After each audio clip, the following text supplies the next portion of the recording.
A major development in the investigation of the fatal shooting of conservative commentator Charlie Kirk. A 22-year-old suspect has been arrested. Good afternoon. We begin with the significant breakthrough in this investigation into Charlie Kirk's murder. A suspect, Tyler Robinson, was taken into custody last night, more than 30 hours after the murder at a university. Officials say a family member of the Utah man reached out to a friend who contacted police with information that Robinson had confessed or implied he carried out the murder. This is what happens when you let good cops be cops. The FBI and our partners are proud to stand here today together to bring justice to the family of Charlie Kirk and honor his memory. I want to express my deep gratitude to President Trump, the Vice President, and the entire White House who have been so incredibly supportive with both resources and just personally to the FBI as a team. They had our backs the entire way, and I just want to express my gratitude for giving us the resources we need to operate in this space to bring this sort of justice at this sort of speed. Authorities received more than 7,000 leads and tips, and they asked the public to continue sending them. Investigators recovered a rifle in a wooded area near the campus. Bullet casings were also found at the crime scene, engraved with messages. Robinson's family said he'd become more political in recent years. Kirk was the CEO and co-founder of the conservative youth organization Turning Point USA. He was a top podcaster and ally of U.S. President Trump. Kirk also led an effort to remake the GOP's Get Out the Vote effort in the 2024 election. Well, there's an unusual Canadian connection to Charlie Kirk, the killing. A man who was in Toronto at the time was wrongly identified as a suspect by a fake social media account. CTV's Adrian Gobriel has that strange story. Michael Mallison went from watering his plants to receiving a flood of threatening messages on social media. Calling me all sorts of names. And your daughter was receiving messages as well. Saying if Michael Mallison is your brother or father, then this and this is going to happen. Following the shocking shooting in Utah, this fake Fox News account on X posted the Charlie Kirk shooter confirmed to be Michael Mallison with a photo of the Torontonian. Michael, you see your name and your photo linked to an assassination in the United States. Your initial reaction? Shock and horror. I've heard horrible things about people having their identity stolen. Quickly, photos of Mallison taken from his social media pages started to circle the internet. Even Grok, the AI chatbot on Elon Musk's X, alleged that Mallison was likely the suspect arrested in the shooting. Michael, where were you yesterday at about 2:20 Eastern Time? Actually driving around. We had a busy day. My wife and I went to Yorkdale and then to another store looking for luggage. Mallison has had legitimate concerns for his safety. The allegations from a fake account, another reminder of a growing lack of verified content on social media sites and the real-life consequences. They are allowing things to slip through on their platform, and they don't put in enough safeguards to prevent things like this from happening. I'm just a quiet, normal guy, ordinary guy. I have no need for any publicity, thank you very much. Mallison has contacted local authorities out of concern, and he's sharing his story in hopes of spreading factual reports that he has no association with the assassination of Charlie Kirk. Adrian Gobriel, CTV News, Toronto. The province is modifying parking rules outside childcare centres after this week's deadly crash at a facility in Richmond Hill. On Wednesday afternoon, an SUV crashed into First Roots Early Education Academy, located near Yonge and Nottingham Drive. An 18-month-old boy was struck and killed, while 6 others and 3 staff were hurt. A 70-year-old man faces dangerous driving charges, while Education Minister Paul Calandra called what happened tragic in the aftermath. He said the province would be modifying parking rules to prevent the use of spaces immediately next to classrooms or playgrounds at childcare facilities, with the exception of accessible spots. A 21-year-old man and a 16-year-old boy have been arrested in connection with a home invasion and carjacking in Bowmanville Wednesday night, and police have released the chilling 911 call and surveillance video from the incident. What's the emergency? He's broken in and got a knife. He's got a knife. He's in the garage. Do you know who he is? In the 911 call, you can hear a man tell the operator there is a suspect with a knife in his garage, and this video surveillance shows the suspect rolling under the garage door as it closes. Police say the suspect chased a woman with a knife and then chased her husband when he rushed to her aid. Police say the couple was able to get out of the home, but then the suspect tried to push the door open. Eventually, he gave up and drove off in the now stolen Mercedes G-Wagon. A police helicopter was able to track that vehicle and a getaway vehicle being driven by a second suspect on Highway 401. Police followed them to a commercial parking lot in the area of McNichol Avenue and Mogul Drive in North York, where the second suspect got into the G-Wagon. Police officers on the ground then moved in and were able to box in that stolen vehicle as it was leaving the parking lot. Both suspects are from Toronto and are facing several charges. Peel Police Chief Nishan Duriyappa weighed in on the role air support played in Wednesday night's events. He posted on X another violent home invasion where a car was stolen. The suspects were tracked and arrested through excellent police work. Peel Police is proud to be partnering in the Joint Air Support Unit, which will cover the GTA. This unit will make it more difficult for these criminals to escape and continue terrorizing our communities. He also thanked the province for its support for the partnership and Durham Police for their part in supporting and training Peel's flight officers. Still ahead on CTV News at noon, the AIDS Committee is closing after 42 years of service to the city's HIV community. Details coming up a little later in the show. But first, the Jays in action, a Lady Gaga concert, and some popular street festivals. There's lots to do this weekend. But some may have some difficulty getting downtown with some major disruptions to transit.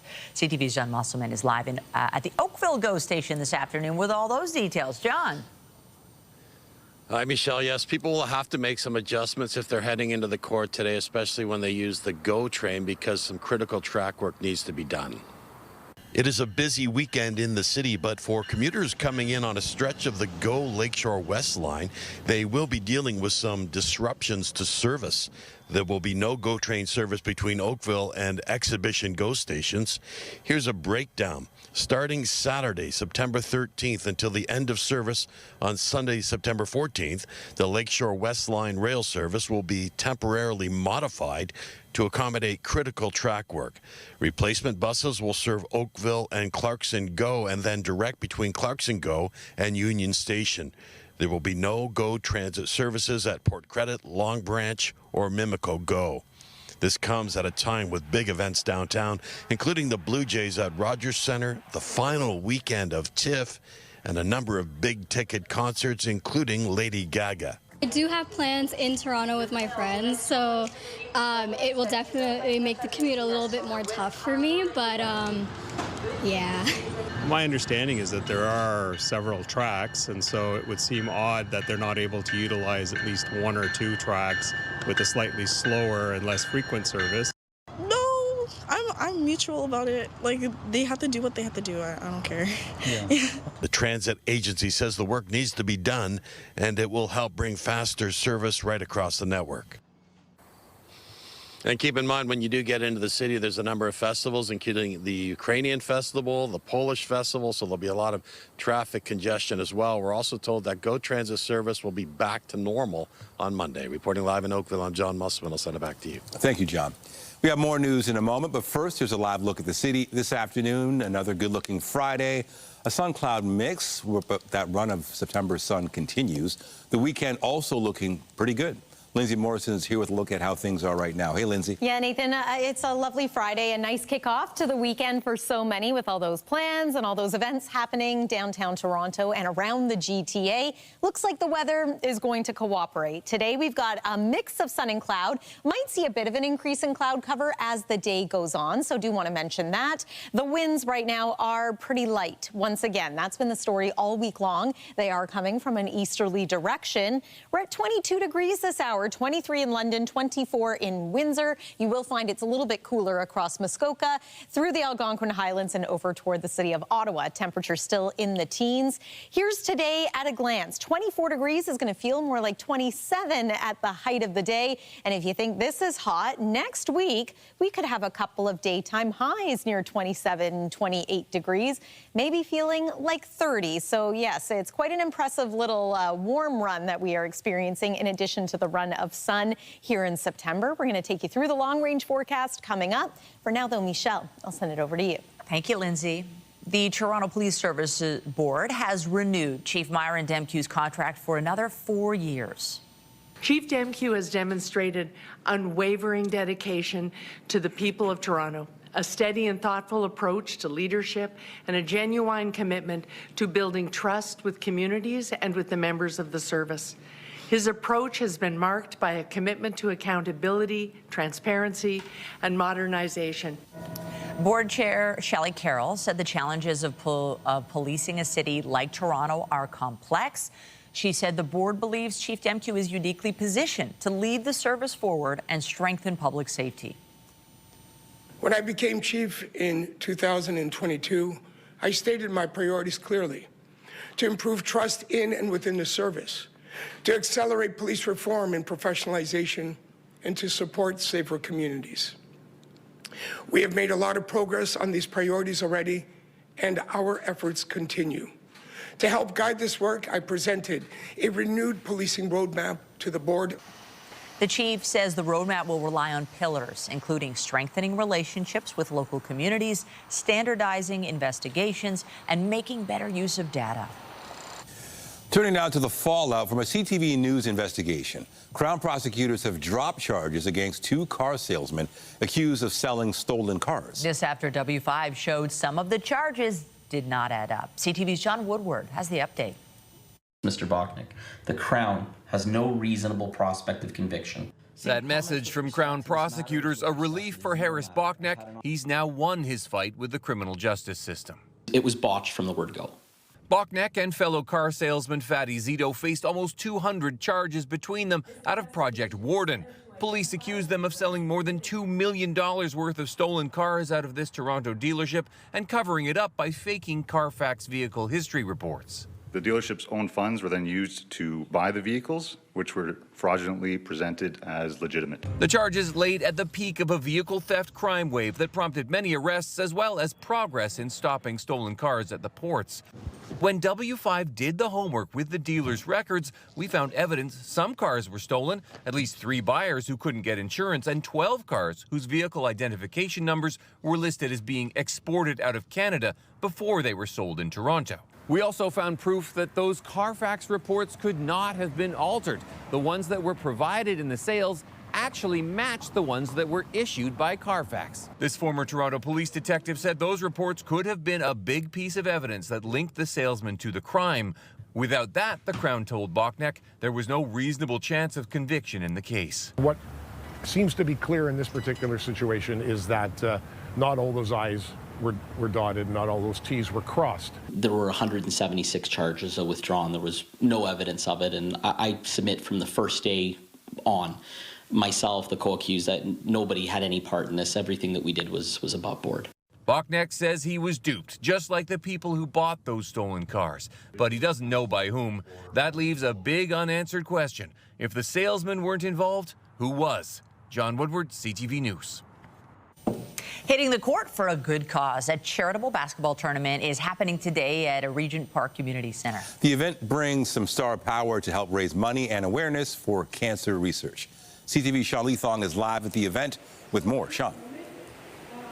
Well, Nathan and Michelle, the Regent Park Community Center has been transformed into the Battleground. That's the name of this event that's been put on by Canadian actor Emmanuel Kabongo. Now, he did this 3 years ago in response to his mother's cancer diagnosis. Now, his mother at one point was only given 6 months to live, but she has fought, and she is with us today.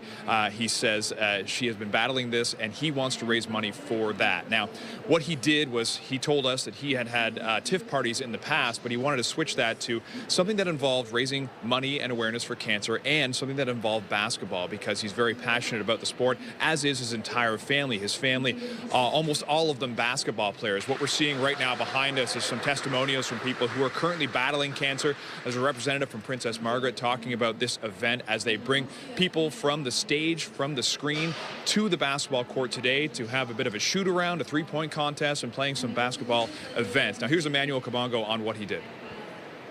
I basically wanted to merge entertainment and sports.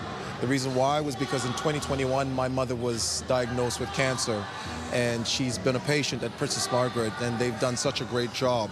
So fast forward in 2022, I just put my ambition and my passion for film and sports together. Initially, I used to have a TIFF party, but then I wanted to kind of take a different step and start a new path. Now, this is the third annual Battleground. He called it Battleground, he said in his interview to me, because that's what this fight against cancer is. It's become a battleground. Also, like the basketball court, where he wants people to be able to enjoy this day while raising that awareness, raising some funds when it comes to how much money he wants to raise. He said it doesn't matter if it's $1,000, $1 million. The point is that we're talking about it, we're raising money, and it will go to Princess Margaret Cancer Research. Reporting live, I'm Sean Leathong. Michelle, send it back to you. Thank you, Sean. Well, the city is shining a spotlight on its fleet of electric vehicles. It's all part of educating the public about Toronto's goal to cut down on emissions. But reaching that goal will take more than just a change on the roads. CTV's Scott Lightfoot explains. In recognition of World EV Day this week, the city was showing off a variety of its fossil fuel-free vehicles outside of City Hall. We are showcasing the EVs across our city fleet. We also have our agencies and corporations here. We have TTC, Toronto Hydro. From buses to garbage trucks, paramedic vehicles, even litter vacuums, they are all currently seen on city streets, and they're all powered by electrical current. For the longest time, when you thought about electric vehicles, it really was kind of the personal vehicle, it was the car. Now we're seeing kind of electric vehicles of all types. The city also has a number of more traditional EVs as well. Currently, there are just over 1,200 EV assets in the city's fleet. The goal is to get that number to 13% of the total fleet by the end of this year. We're, as a city, exploring what the feasibility looks like. How do we transition our fleet towards a zero emissions asset class? And so we're exploring all the different options that are out there and really working towards the transition plan. It's all part of Transform TO, the city plan to get to zero emissions by 2040. And to get there, the city has to look at more than just what it's putting on the streets. It's not just buy new vehicles. We've got to think about the electrical infrastructure. We've got to think about when people charge, how we charge. We have about 400 chargers within our operations to support the city fleet. And then we have TPA, which does the public-facing charging network. They have well over 300 chargers as well. The idea behind showing off the vehicles, both here and on the streets, is to show Torontonians that the future is electric. But when they see them in action, when they see them in different types of uses, not just your typical uses, I think it really just kind of reiterates that electric vehicles are here. They can fit many purposes, and they're really important in terms of that switch over away from fossil fuels. Scott Lightfoot, CTV News.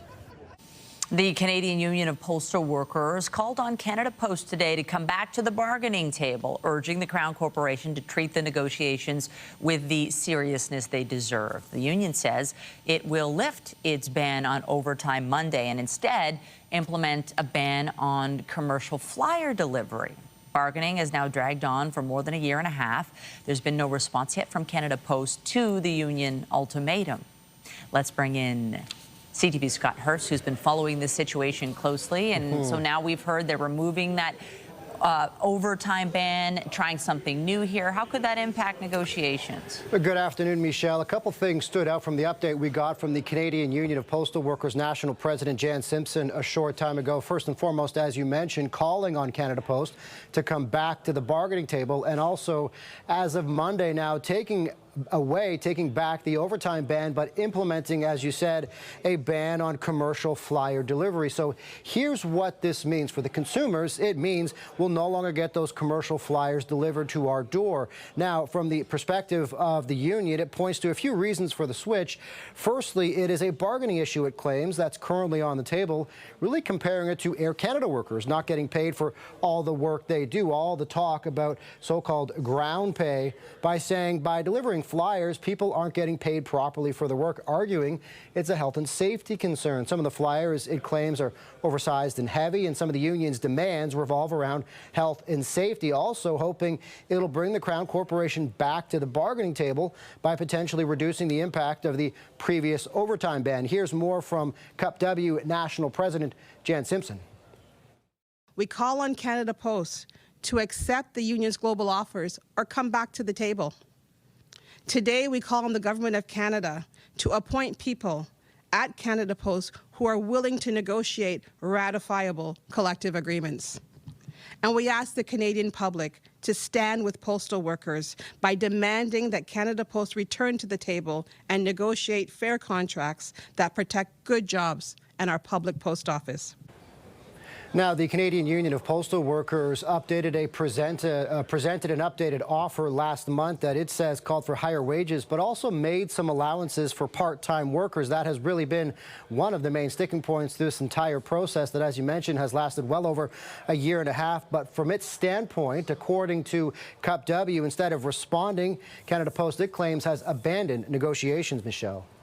About the other side in this dispute, what is the response from Canada Post? Nothing specific just yet in terms of what we just heard from the union earlier this morning. Now, responding to my request for comment, Canada Post says to expect a statement potentially this afternoon. Now, the Postal Service has yet to formally respond to the proposals that the union put forward in its latest offer, but in a statement says the union must align its expectations with Canada Post's dire financial realities. Now, the Crown Corporation says it's been bleeding millions of dollars a day, and uncertainty around ongoing labor negotiations, it says, continues to hurt its business. Now, in that statement, it also says Cup W has either maintained or hardened its positions on many items and added new demands, it claims, and that the gap between the parties, Michelle, remains substantial at this time.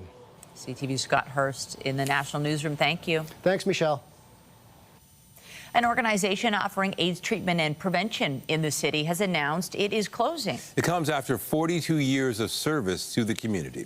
CTV's Beth McDonnell is live with all the details. Beth. Yeah, Nathan, Michelle, AIDS Committee of Toronto, known as ACT, has been serving people living with HIV/AIDS in Toronto for 42 years. The organization is calling the decision to close bittersweet. Back in 1983, HIV was considered a death sentence. The organization grew from a small group of people. It has 25 staff today. It also changed from doing more advocacy type work to working with clients individually, supporting them with medical, mental health, and employment services. At its height, it gained an international profile with the fundraiser Fashion Cares, and it helps support tens of thousands of clients. Today, it has 800 clients. The executive director says the reasons for closing are twofold. One is a lack of donations and funding. The other, changing advancements in medicine that are allowing more people with HIV to live full lives. This is a hard day. These are hard announcements to make, and there is a lot of grief attached to this for myself, but for our staff and our service users, and I think for the community we serve. ACT has been around for 42 years.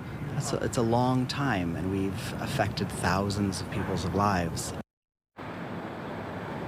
ACT will now wind down its services and close at the end of March 2026. Reporting live, I'm Beth McDonnell. Now over to Lindsay with the weather.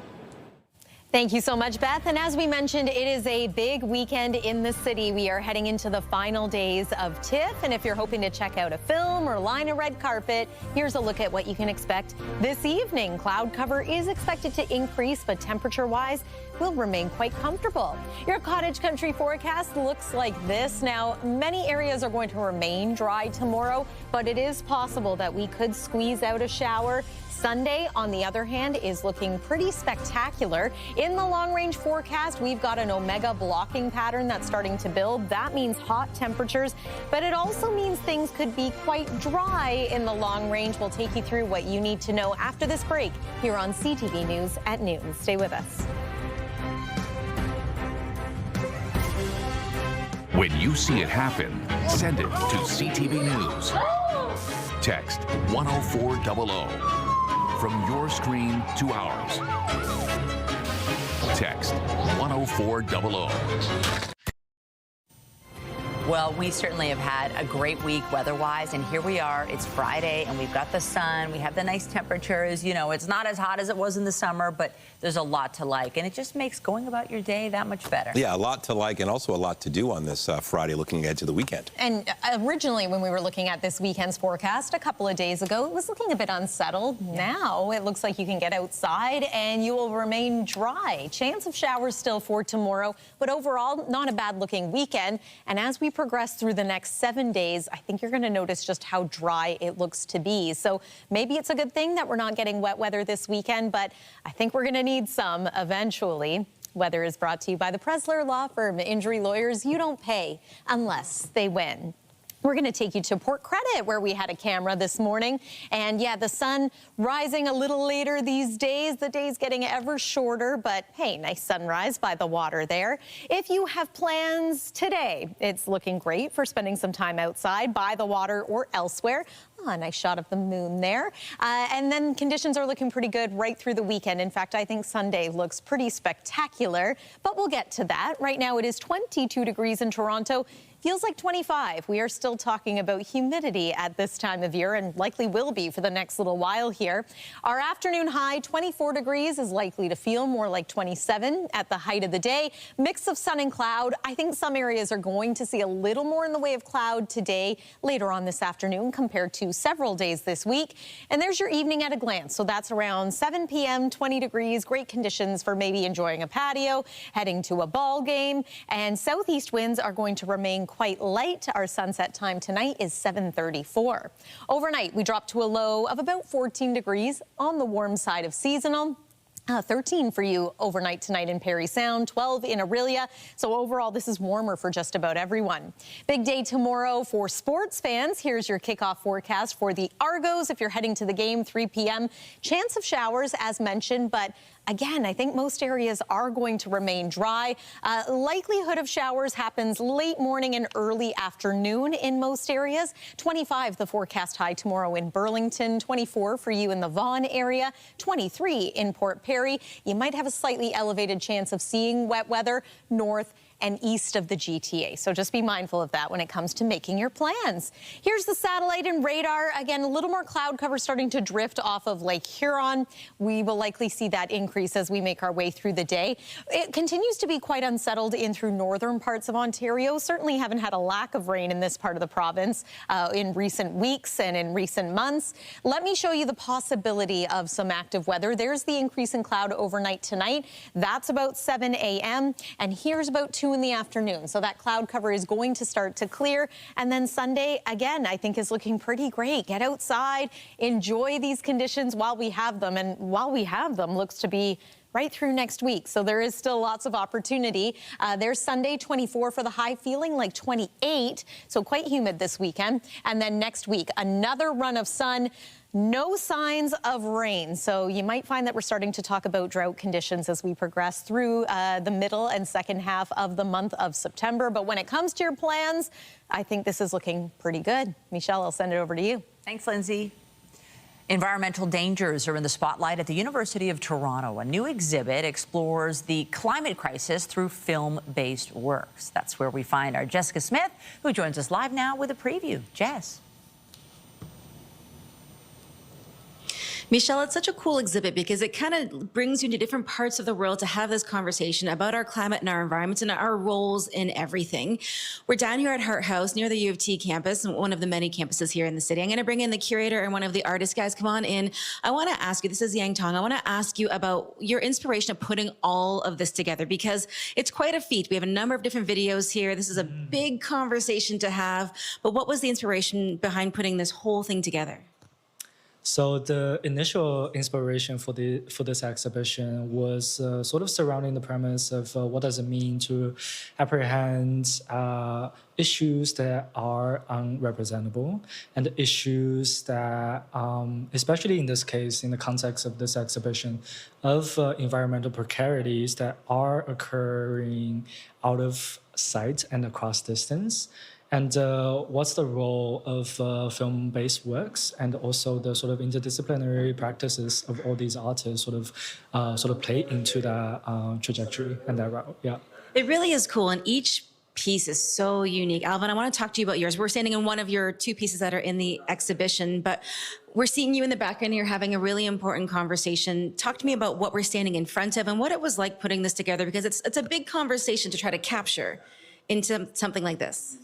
We're standing in front of a project called Endowment. It was made while I was at school at the University of Pennsylvania in Philadelphia, and essentially I found out maybe 200 meters away from the place where I had classes and I had a studio and where I taught was the site of a former weapons lab that made chemical and biological weapons during the Vietnam War, and so it became this kind of exposition where I researched the laboratory and anti-war positions from the faculty and staff at that time, and wrote a speech and performed it in front of the university executive leadership.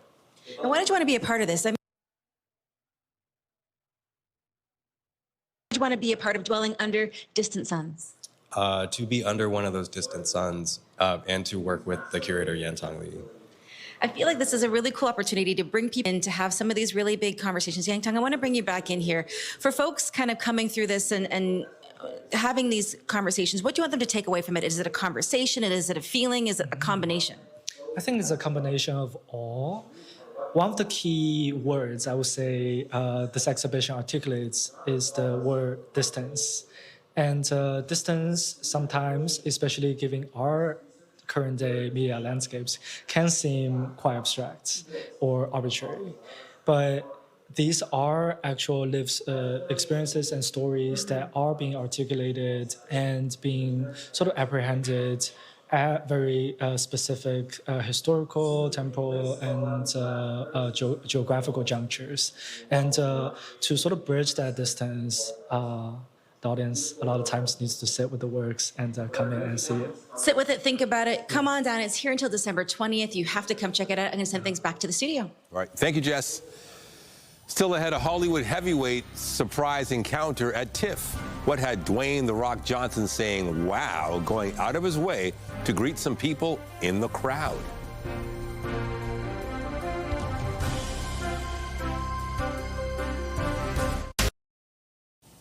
The Liberal government has committed to signing Pharmacare deals with Ontario and other provinces and territories. The comments yesterday from Prime Minister Mark Carney ends months of speculation about the program getting cut short. Ottawa launched the first phase last year, which provides what it calls universal, single-payer, first-dollar coverage of contraceptives and some diabetes medications at little or no cost to patients. Manitoba, BC, PEI, and Yukon are the only jurisdictions to sign deals so far. Well, there have been many celebrity sightings this week for the Toronto International Film Festival, but one surprise fan encounter turned into a touching personal moment. It was an impromptu family reunion for Dwayne "The Rock" Johnson. CTV's Andrea Case has the story. When Dwayne Johnson arrived for his TIFF in Conversation event at the Royal Alexandra Theatre this week, he had no idea what was cooking or who was waiting for him on the other side of the barrier. Andrea, I had a dream, as Martin Luther King would say. In the crowd, Pamela Houston from the Ontario Black History Society. She was on a mission. I said to the young people, when Dwayne gets out of the car, call him Dewey, because that's his family name. Nobody knows that. So he stopped and turned around because Dewey. Then they said, "Your dad, your dad." Dwayne looked at the banner and he held his heart. Then he walked through the gates that are blocking people so he can have a better look at his dad. In 2015, the OBH created a Black Athletes in Sports exhibit, and in their archives, an audio recording of champion wrestler Rocky Johnson. And I'm very proud that I was the first Black Canadian heavyweight wrestling champion ever was. Wow. And I'm very, very proud of that. If I can do it, other people can do it too.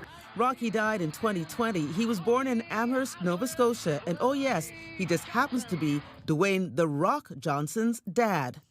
Also in the crowd, David Rosen. By the way, I'm your cousin David. How you doing? Good to see you. He got out of the car. I shouted that I was his cousin. Within a couple of minutes, he came over, shook hands. He was very gracious, and I really truly feel we made a connection, and that this is not the last time that we're going to see each other. And then I handed him the DVD and USB with my phone number, I mean the work number, address and everything, and he just went, "Thank you very much." On a scale of 1 to 10, the chances of him and I seeing each other again is a 10. I'm still in awe. That's all I can say. Houston is hoping the next time Johnson makes a trip to Toronto, it'll include a stop at the Ontario Black History Society. Andrea Case, CTV News. And we are heading into the final weekend of the Toronto International Film Festival. Among the events on the lineup today, stars will be gathering at Roy Thompson Hall this evening for the world premiere of a film called Driver's Ed. It is a comedy starring White Lotus actor Sam Nivola, along with Kumail Nanjiani and Molly Shannon. This 50th edition of the festival has a whopping 291 films on its lineup, and you can check it out and search for tickets that might still be available via the TIFF website. Lady Gaga was back on stage at Scotiabank Arena last night.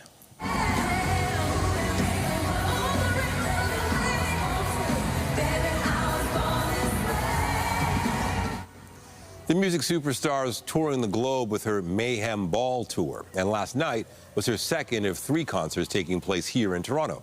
She performed several of her singles from her latest album, as well as a mix of her older hits. Lady Gaga will be playing one final show Saturday night. Toronto's her only Canadian tour stop this year, although she's set for shows next year in Montreal. With the inaugural concert season now over at Rogers Stadium in Downsview, an appreciation event was held for the local residents. The Live Nation Stadium drew huge crowds over the summer for acts like Coldplay and Oasis, but there were also a number of concerns raised, including noise and traffic. Some residents are fed up, but the local councillor is working to help solve the problems before next summer. Well, going forward, we have about 7 months to fix some of the problems that are plaguing this initiative. One is traffic management and how to bring people in and out of the concert area safely, and the other one is noise mitigation. Community safety is also an issue. So we have to work on these in the coming months to make sure the concert experience is strong, but respect for the local neighborhoods. Now, this isn't a permanent stadium. Live Nation has a 5-year contract for this venue. Reports out of Hollywood suggest a popular HBO series is making a return. We're kidding ourselves if we think people will stop talking. You're one of the Monterey Five, right? Big Little Lies tells the story of a group of California mothers whose lives are turned upside down by a homicide investigation. The show is an adaptation of writing by Liane Moriarty, and she's planning to release a sequel next year. Variety reports deals are in place to produce a 3rd season with Nicole Kidman and Reese Witherspoon, again leading the cast. Season 2 was released in 2019. Bowser is coming. I'm not afraid. I'll do anything for my brother. And speaking of follow-ups, we're learning more about the planned sequel to 2023's The Super Mario Brothers movie. It was the most successful video game movie adaptation to date, and we've known for some time that a second one was coming. Universal now says the sequel will be called The Super Mario Galaxy Movie, a nod to the popular 2007 video game. It'll be out April of next year. Get Toronto's top stories, breaking news alerts, and watch live. Download the CTV News app. New data shows trips between Canada and the U.S. were down in August in what Stats Canada noted was the 7th month in a row of declining travel. Canadians crossing the border showed a steep decline both by air and by car as more people decided to explore their own country this summer. CTV's Pat Foran has this consumer alert. Many Canadians changed their summer vacation plans to avoid crossing the U.S. border and instead opted to spend their tourism dollars in their home country. A Canadian travel survey by Angus Reid, sponsored by Moneris, found 26% of Canadians changed, postponed, or canceled their U.S. travel plans. That was good news for Canadian hotels, restaurants, and other businesses. Domestic tourism as a spending vehicle to drive the economy is enormous. The survey found that 30% of Canadians decided to travel to other provinces, while 44% decided to travel within their own province. The shift towards spending tourism dollars domestically helps boost the Canadian economy by millions of dollars a day. When you think about businesses in Canada and merchants in Canada, tourism is so important to what they do. Year over year, interprovincial spending across Canada increased by 5%. The Territories increased 10%, Alberta 9%, and Saskatchewan increased 6%. This is great news, and we're just very, very thankful to the Canadians who took this step, and they really talked with their actions. Royal Roads University, a school of tourism and hospitality, says their industry in Canada is thriving with skilled workers needed in many areas. It says the American tourism market has seen a major decline, not just in individual travel, but also for conferences and school trips.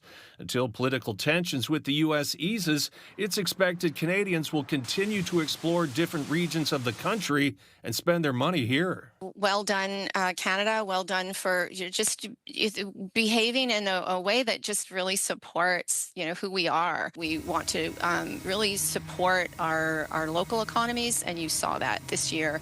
Pat Foran, CTV News. In sports, the Blue Jays were looking for a series win in their finale of their 3-game set against the Houston Astros. Into left field, a base hit. Lucas around third on his way to the plate. It is 6-0.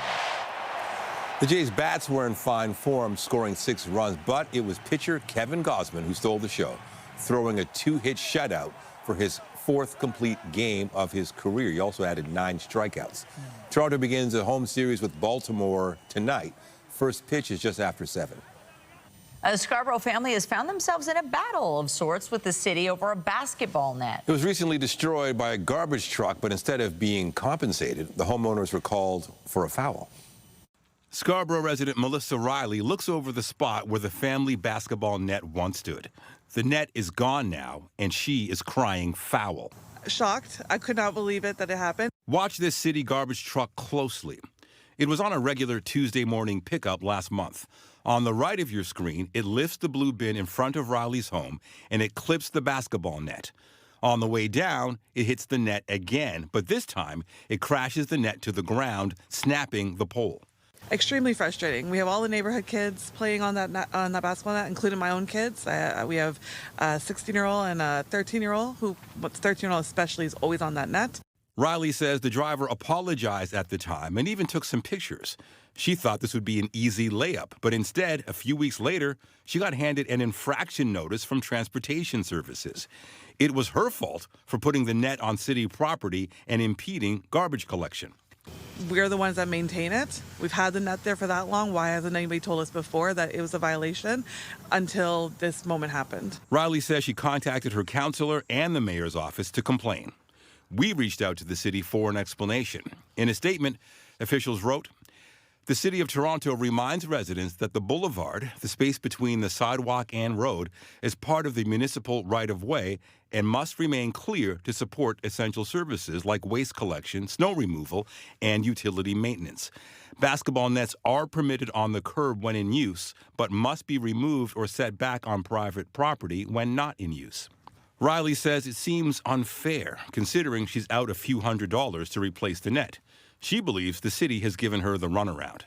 Yeah, we just want to get another basketball net out there for the kids. For its part, the city says Riley can seek reimbursement. Residents who believe city maintenance caused property damage may file a claim through the city's website, Make a Claim Against the City. In the meantime, it's game over outside this home for a while.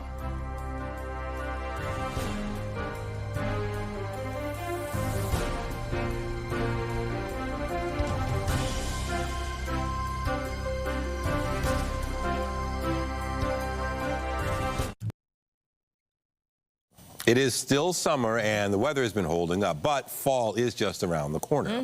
We knew it had to arrive at some point, and for many Toronto residents, that means it's time to prepare for next season's recreation programs. The city offers programs ranging from fitness, swimming, and skating to arts and crafts and a lot more, spread across more than 16,000 courses. There are more than 153,000 spaces available, and sign-up starts on Monday for older adult programs, followed by registration for Toronto, East York, and Etobicoke residents on Tuesday.